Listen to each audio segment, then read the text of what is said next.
Hello bachcho, let's see the question, and the question says that vector a bar which is equal to minus 4 vector I plus 3 vector k and the vector b is equal to 14 vector I plus 2 vector j minus 5 vector k are laid off from the one point vector d which is being laid off from the one points dividing the angle between vector a and vector b in the equal half and having magnitude √6 is।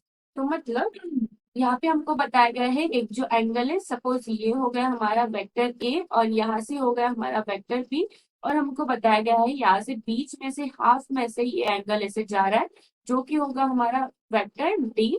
और ये जो ए वाला जो है उसका हमको vector जो है वो गिवन है, बी वाला भी गिवन है, तो हमको यहाँ पे जो डी वाला वेक्टर होगा वो हमको फाइंड आउट करना है। उसके लिए हमको मैग्नेट बताया गया है जो कि √6 है। तो हम कैसे सॉल्व करेंगे? सबसे पहले हमारा वेक्टर ए जो कि है -4 वेक्टर आई प्लस 3 वेक्टर के एंड द वेक्टर बी जो है वो है हमारा 14 vector I plus 2 vector J -5 vector के। तो हम क्या करेंगे इसका यहाँ पे मैग्नीट्यूड हम इसको लिख सकते हैं which is equal to -4 vector I plus 3 vector K divided by under root of यहाँ से -4 का स्क्वायर प्लस 3 का square which is equal to -4 vector I plus 3 vector K divided by यहाँ पे हमको क्या मिलेगा 25 which is equal to -4 vector I plus 3 vector K divided by होगा वो 5 के बराबर vector A.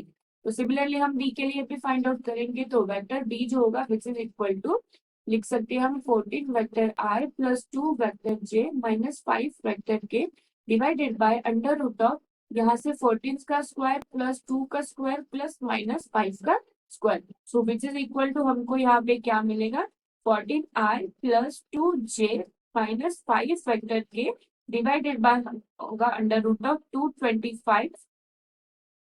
So which is equal to हमको लास्ट में मिलेगा 14i plus 2 vector j -5 vector K divided by होगा वो 15 का यहाँ पे स्क्वायर। सो ये हो गया हमारा वेक्टर बी। तो आगे में हम क्या करेंगे, वेक्टर जो बी है विच इज इक्वल टू क्या होता है vector A plus vector B divided by 2।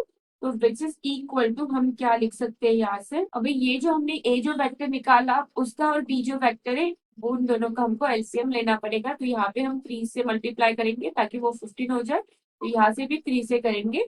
तो हम यहाँ पे क्या लिख सकते हैं -12 vector I plus 9 vector A plus 14 vector I plus 2 vector J -5 vector K divided by यहाँ पे होगा 15 मल्टीप्लाई ये वाला 2 which is equal to 2 vector I plus 2 vector J plus 4 vector K divided by होगा यहाँ से 30 और विच इज इक्वल टू हम बोल सकते हैं कि वेक्टर जो बी है which is equal to under root of 6 vector B के बराबर है, क्योंकि हमको यहाँ पे बताया गया था उसका जो मैग्नीट्यूड है वो अंडर रूट ऑफ 6 के बराबर है।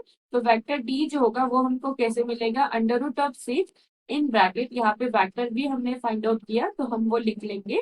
तो वो क्या होगा यहाँ पे 2 vector I plus 2 vector J plus 4 vector K divided bye 30 और विच इज इक्वल टू हमको मिलेगा vector I plus vector J plus 2 vector के दिस इज वेक्टर डी, और यही हमको यहाँ पे फाइंड आउट करना था। तो अगर हम ऑप्शन में चेक करें तो हमको यहाँ पे दिखेगा ऑप्शन नंबर जो 1 है which is the correct option and answer of this question. I hope you understand this question. That's it. Thank you.